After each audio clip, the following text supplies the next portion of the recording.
Good morning, good morning, good morning. Welcome to another vlog. Today we're going to do a waterfall. Not just any waterfall, of course, because this is the Peak District and we have really special waterfalls. I'm going to a location I've been quite a few times before. I absolutely love it. I think you'll love it too if you're new to the channel. Three Shires Head, or Three Shire Head. I don't know which it's supposed to be. I think I changed the title every time I put it up. But Three Shire Head Waterfall is really, really nice. It's going to be absolutely raging today, I think. We've had a huge amount of rain over the last couple of days. It's a bifurcated or split waterfall. Comes down on two sides, looks lovely.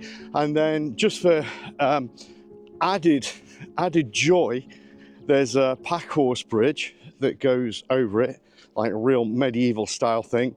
There's another little bridge and there's another tiny little waterfall as well. So yeah, going to do a waterfall today. Going to show you around how I go about photographing this place. Show you some of the lovely countryside around it too. It's a bit, as you can see, a bit foggy, low cloud everywhere. So we can forget the light, which is a shame because I'm also going to be testing out a product. What do you call them? I guess they are, I don't know if they're a lens company first and foremost. I think they are K&F Concept. Now, I already use K&F products, in fact. I've got a little tripod, which I use, it's like one of those compact things, and I use it for my Action 4 and my Pocket 3. And then I already use a few variable ND filters, and they've reached out to me and said, would you like to review one of our products? And it's the square filter system. Now, I've always wanted to try one of these because I see the pros using them. And I think as hobbyists, enthusiasts, amateurs, whatever, we often aspire to use what the pros use because, I mean, if they do it for a living, why wouldn't we want to use them if we can afford it? And that's definitely me. And so, my God, the floor is rocky here. So yeah, they sent the kit over and I unwrapped it, had a look at it. Looks really cool. But I'll go through all the bits and bobs when we get down to the location because there's a lot to talk about. I've not used it yet, so it genuinely will be the first time I try and like place it on the camera and that sort of stuff. Thought it'd be fun, and given my reputation for losing / breaking stuff, it could be really interesting. We'll see, but I will be careful.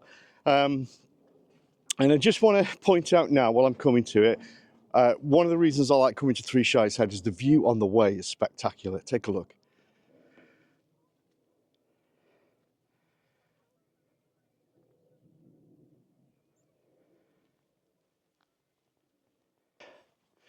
So just for a bit of information, FYI, this particular spot is located on the borders of three of the counties.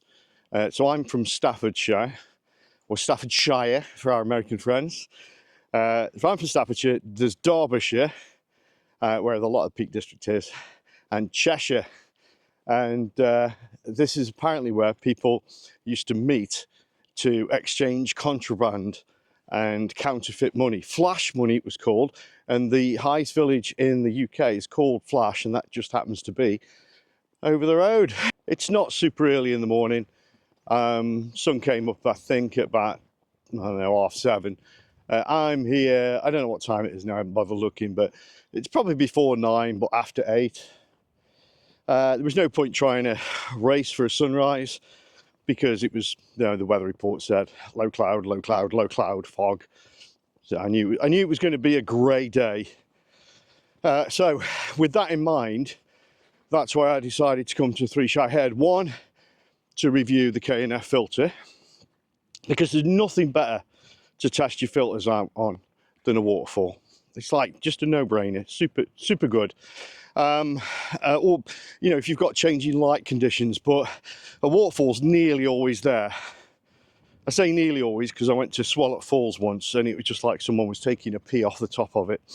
Hi to summer, stupid move. Oh, and yeah, unless you've got those changeable lighting conditions where filters are wonderful, then a waterfall offers you the opportunity to play with the long exposures. So that's why I'm here really today.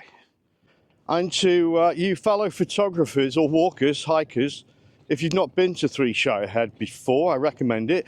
It's a pretty easy walk the way I come, which is off a little pull-in. You'll only get a few cars there, so you got to be early. But yeah, other than this, you know, ankle-breaking rocky walk here, it's a very short walk, which I like, and it's a very modest, like, incline. You don't have to kill yourself getting back up it. And the view at the end is well worth it, I believe. But yeah, it's a great place to come and try out your long exposures.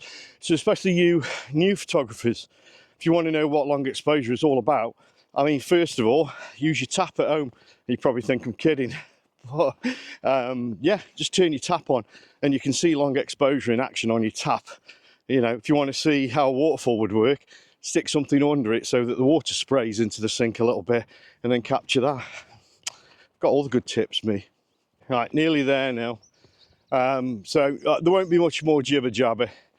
When I get there, it'll all be photography talk and filter talk today. We're gonna shoot a waterfall, do a bloody good job of it, I'm sure of that. But there is one other thing that caught my attention. Comments, please, on this a lot. Craig and I discussed this, although it's hard to make out what Craig's saying most of the time. And an awful lot of YouTubers, not just in the photography range, but right across the board, the big guys are either quitting or vastly scaling back what they produce. And I get that. I think they've reached a point where a certain amount of burnout is kicking in, or of course they've become very popular and YouTube doesn't pay a lot these days. I'm led to believe. I certainly don't see this as any kind of anything happening other than a bit of extra income, should it ever happen. Bear in mind it doesn't. But in the fullest time, of course, today I've been given a product to review, so there's that.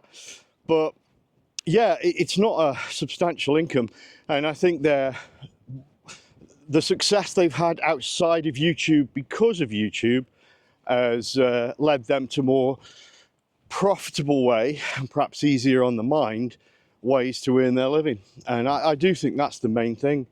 But yeah, discuss, what do you think? Have you seen any of your favourites sort of reduce their output? Yeah, do you think they've moved on to more profitable endeavours? Let me know. Let me know what you think. Okay, if you've not seen any of my vlogs where I'm here before, see if I can do a big reveal for you. It might be tricky. There you go. That's Three Shires Head down there. 3 counties meet there. And we're going to go down there and take photographs. Come on.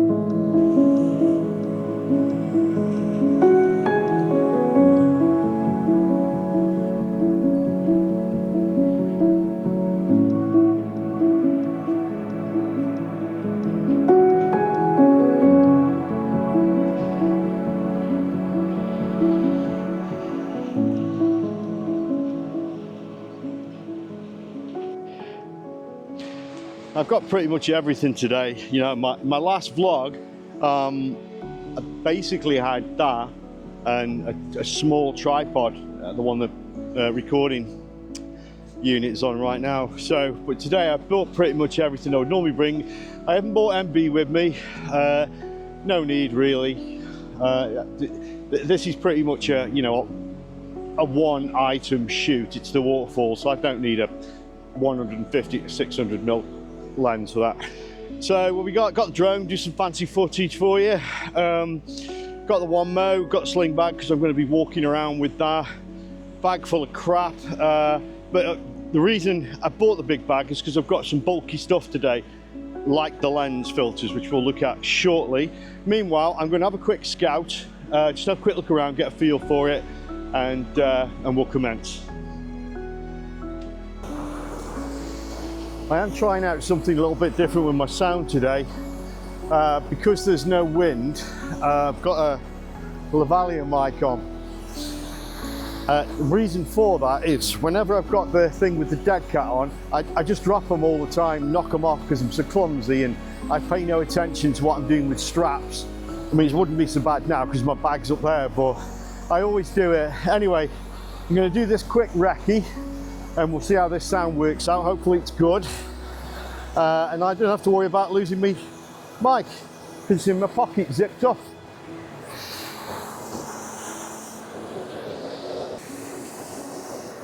Looks absolutely beautiful. The smaller waterfall is as active as I've seen it, and there's actually a small cascade further back, and that's looking busy as well. So I may be able to maybe not get it with the tripod. I don't think mine's tall enough, but perhaps with the drone, do a shot from up there. That could be good. This is the classic shot straight on. But what I do, and of course many other photographers do, we'll climb down into this. Very slippy here. I damaged my leg considerably slipping and banging my shin against a rock, so you've got to be super careful, quite cautious. But if you want the shot, you've got to get in there. The cloud is shocking. It's just grey. You know, this haunts me every time I'm here, this inverted, this V of doom and destruction. It's just always boring. And the only way around it really is to wait until the summer and all the trees are filled with leaves. That helps. Just breaks it up and, you know, reaching into the sky a little bit. Or just ignore it and bring your rule of thirds down to forget about the sky. It's probably the best bet. Okay, I'm going to shoot a waterfall. Probably going to want two things depending on the light. Not sure one's going to be super important for me today, but I'll use it nonetheless. Circular polarizer and ND filters, and you can use glass that's just one stop per time. You know, you've got your 4, 8, 16, 24 million, whatever, if you're doing the sun. And you've got the other option, which is these. So K&F sent me this. This is the square filter kit. And first off, it comes in this like natty bag, super tough, really strong. It's got really strong Velcro on the back. So I guess you're supposed to be able to put it on your belt maybe. Now I'm fat and I'm a bloke, so I've got no hips. Well, my hips basically just go straight down. So for me, it worries me. I can't really show you, but it pushes, my fat belly pushes this over, and I'd be dead worried that a good lift of my leg, you didn't see that, but I lifted my leg, would push this off. But this seems pretty strong. The other nice thing is it's got a little hook there. Okay, because this is a big box by any stretch of the imagination, and you may know I've got this thing about everything being packed away, but also carrying everything. But this you can put on a hook beneath your tripod if you wish. I think that's quite cool. I've got a little, what's it called, a carbiner hook, and I can bang them on there. Anyway, quite nice. Then you open it up, magnetic flap, and all of the magic is inside. Now look, just to prove that I haven't used it yet, look, still wrap those. And I took the wrapping off that one just to have a look at it. So I'm going to try these today.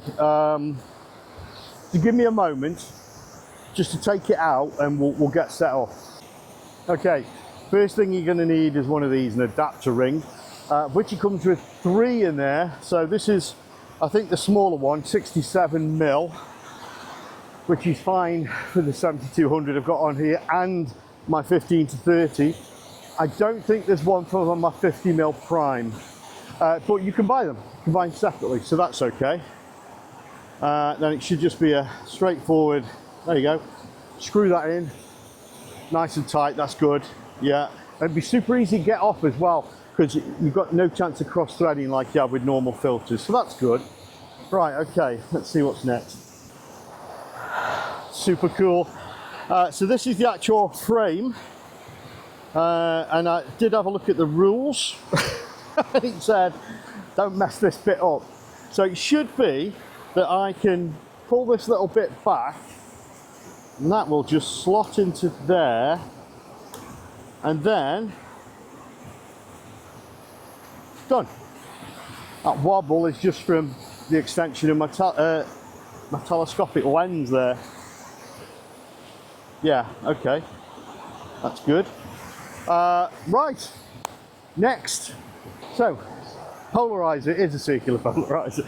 I don't know why I thought it'd be square, but I did. And this has got little gears on, which is pretty cool because you lift this up. Yeah, little trigger on there. Just drop that in, close that down, and now I can adjust the polarizer just by gently turning this little gear on the side. Fantastic. That's really smooth. Don't know what it looks like yet. Okay, I'm going to look at the shot. I imagine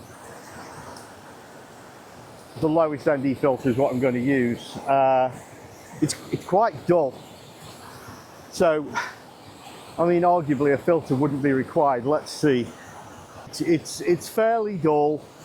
So I can probably go up to half a second at f8 with no raising of the ISO, which is hateful. So without a filter. But okay, so let's say it's a brighter day, and it only needs to be a little bit brighter and the filters are going to kick in. So brighter day, and I want to get like I don't know, 2-second exposure. I really want to get the creaminess of the waterfall, which I may actually do when I go down there, but we'll get into that after this. So I'd get my ND filter.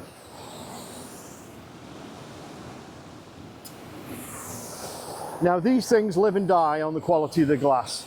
What we're looking for, of course, is the filtering works, but also that there's no vignetting. We want to avoid that. I mean, I've got a big megapixel camera, so I can get away with a lot, and I can use a wider angle lens, etc. But I shouldn't have to. I should be able to just take the shot I want. So these they're quite nice. Also, let me state, I've nothing to compare this with. I've not used these before. So I'm excited regardless. I believe, so this is ND8, which is probably about where I'd land. If I think I was first one out my bag, if I was using a normal filter, round filter, it would probably be ND8. So that's a good start. And you just drop it into the frame here. There you go, it should slide in nicely. Let's just make sure I don't break anything. A bit stiff, probably because it's new. Feels stiff. No, it's fine, that's fine. Okay, that's pretty good. Yeah, very good. Wide surface. I always say to wipe your lens when you're in a water environment or rainy environment. This is a wider area, so it's definitely going to collect drops, which it's got already. I just noticed that. So I always check. Let's have a look how that looks on screen. Right, it's super dark. Oh, it looks quite beautiful actually. I think that's lovely. So let's get this right up to a minute. Oh, with the R5, when you've got it on digital shutter, you can only go down to half a second. I don't know why. Someone explain that to me, please. So I've just got to switch it to mechanical. Bear with me. Okay, started getting cold. Before we go on to the composition side, let's just talk about one of the absolute sort of key principles of shooting waterfalls, and that's shutter speed. So I was watching Gavin Hardcastle, one of my favourite YouTubers, who does this thing in Canada. He's very lucky, he's a Yorkshireman over in Canada. And he was replying to a comment about whether to use, you should do these fast shutter speeds and capture the action of the waterfall that way, as opposed to the arguably more cosmetic, creamy, long exposures that I think most of us like. And there's a time and a place, okay, for the shutter speed that always depends on what is happening at that time. You don't just automatically go, well, it's better if this is shot in a fast shutter speed. You don't do that. That's not creative. That's following rules, and we use rules as guidelines. We're like pirates. So a creamy waterfall looks good. It just looks good, it looks nice. And I think I would use a fast shutter speed and when I want to capture something active. So, for example, if you've got water just cascading down into a pool, long exposure, yeah, slow shutter speed, because I want that dreamy effect. I want it looking creamy. If I do it in a fast shutter speed, it's just going to look, to me, harsh, and it doesn't look any more realistic. You know, if I'm looking at these waterfalls now, they're not suddenly freezing in time as I'm looking at them. So what we've got really is a blend of the two. We've got what we're seeing taken a little bit further, and the same with the fast shutter speed. We've got what we've seen, but taken back a little bit further and frozen in time. I'm going to shoot, I'm going to have to reach over my tripod. There's a bloody big rock in the way, of course, but I'm going to shoot where the water is dropping down onto a rock and splashing over. And there, arguably, you could say that a fast shutter speed would produce a nice effect, because you're going to get the dynamic action, the particles, if you will, of the water coming over. And then we'll do it with a long exposure, and it may not look as good, and that active shot might look better. When I did my seascape video, first time I'd been, I didn't shoot with a long exposure because I wanted to see what it looked like. Yeah, first time I'd done it, with the particles spraying over the rocks, and I think they look quite good. I like them. But the next time I go, I will try some long exposures, and from there I'll determine what's best for me, what I like in an image. But it may be that it's going to be a mix of both. So let me just get this set up. Okay, so this is not a composition, so don't give me any crap about how it looks. This is just a test of shutter speeds. So let's have a look at this. I'm just going to focus, going to manually focus because I like to. All right, and then yeah, I think that'll do. So we're at 1/30th of a second, f4, there's plenty of light in there, ISO 100. And that's going to be a fairly fast shutter. I'm going to up it a bit more. 250. I can only go down to f4 on this lens, so I'm kind of stuck, and I've got the polarizer on. So I am going to have to raise the ISO right up to 800.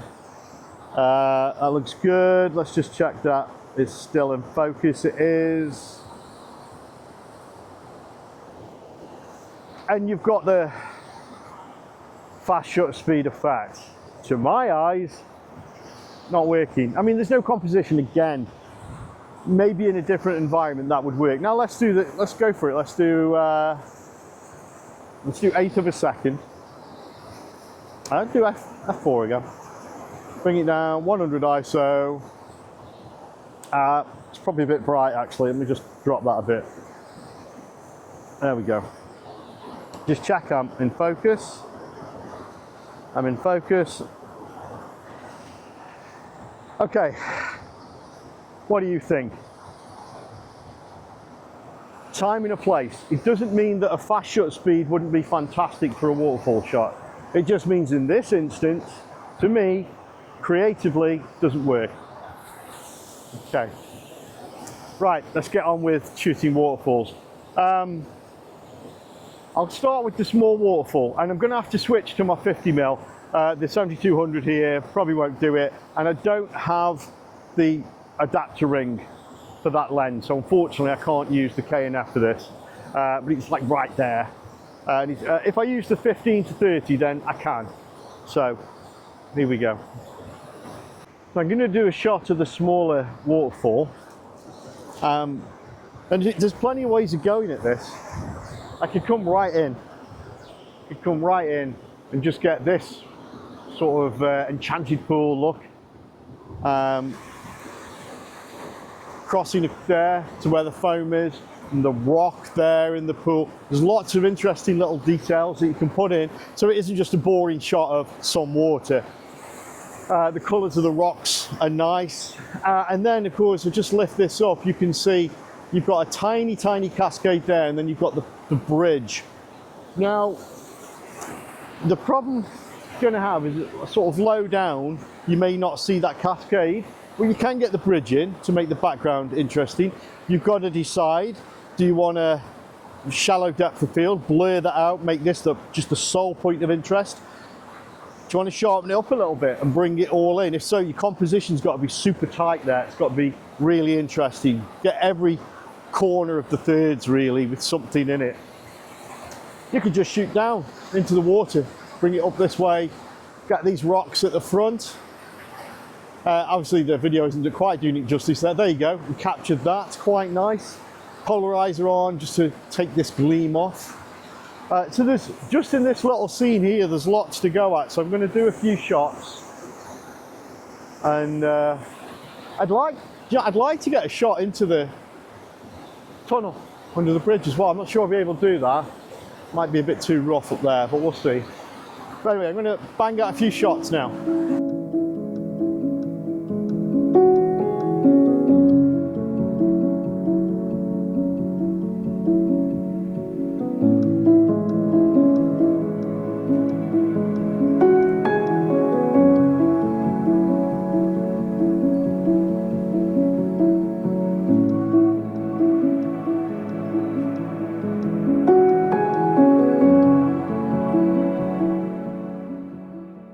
Did switch to the 15 to 30 for some of these so I can get real close and then get the whole of the pool, the drop pool, into the shot. I think it looks quite nice.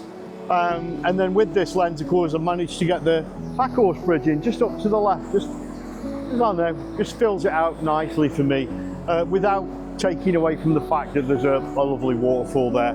I'm going to turn around now. There's a couple of shots to be had here. I don't think they're exceptional. You've got foreground with the rocks here if you wish. Being very, very careful. I can get to the edge here, shoot that way, a little bit more open, a little bit more interesting, more dynamic. The bridge looks wonderful and you can see the sort of colour of the trees, what's left of it anyway, in the background, so that's quite nice. Again, avoiding that sky, but really where the action is, and I think that's what I'm going to show in the vlog, is down here with this fantastic, really hard water bashing away there. So I'm going to get my gear ready for that, and that'll be the next shot.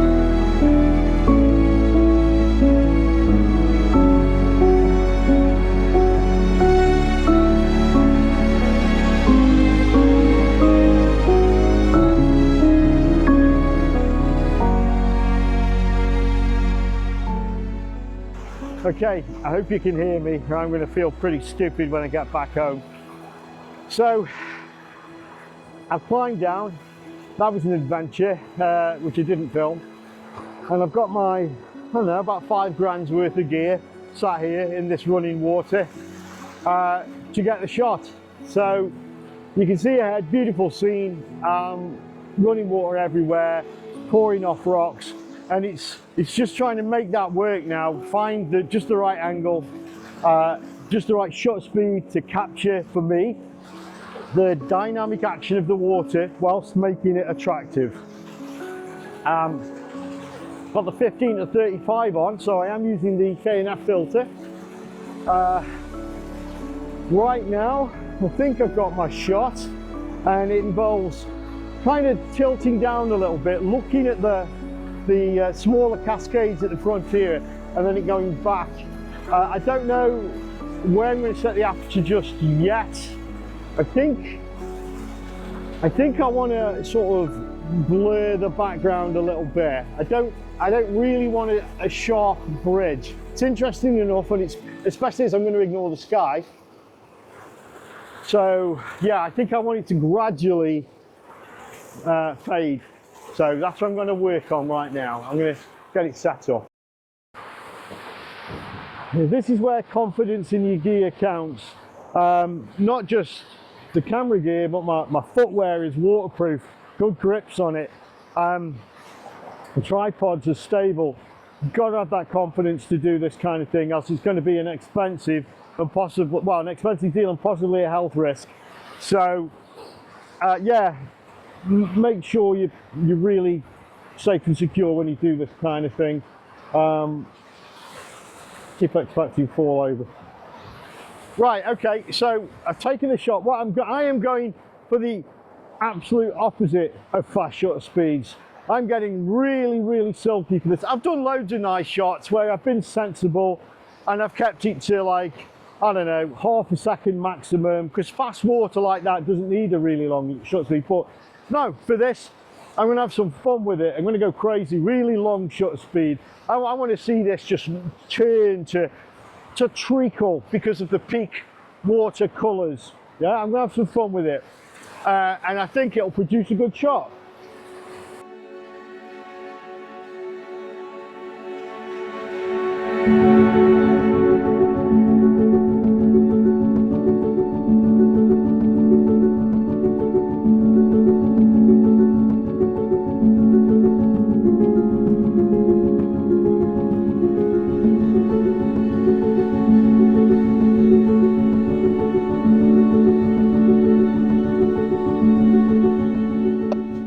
Well, it's been a great morning here at Three Shires Head. Really, really enjoyed it.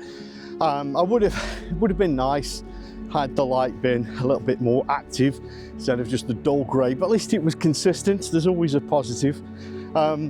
Great opportunity to try out the filters from K&F, so thank you for K&F for supplying them to me, and I'm going to use them again. I must admit, it felt odd not to be spinning that little variable ND, but I didn't feel encumbered by them, and that was my biggest worry, that they're quite big pieces of kit. So I'm going to take them to Brecon Beacons with me when I go, and that's a big ask, because it's going to be quite a bit of walking and lots, I would imagine, of lens changes, and I'm one to change lens, so that could be a thing, probably with. So a bit of an extended review really, but so far I've got to say, very positive outcome. When I get home, I'll see the photographs. You've already seen them, I hope, and I hope you've enjoyed them. I hope you've liked what I did with this waterfall. Do the usual thing, like, share, subscribe if you think that it's something you want to see more of. Do let me know in the comments if you've enjoyed it, and if there's anything else you want to see, any places you should be thinking I should be visiting for sure. And I'll be back soon. Like I say, a couple of big trips coming up, and it's just a case of waiting on the right weather, waiting on myself and Craig, who's going to be doing some of these big trips with me, to have the right time in our schedules. So from now, from the beautiful Peak District, see you for the next one.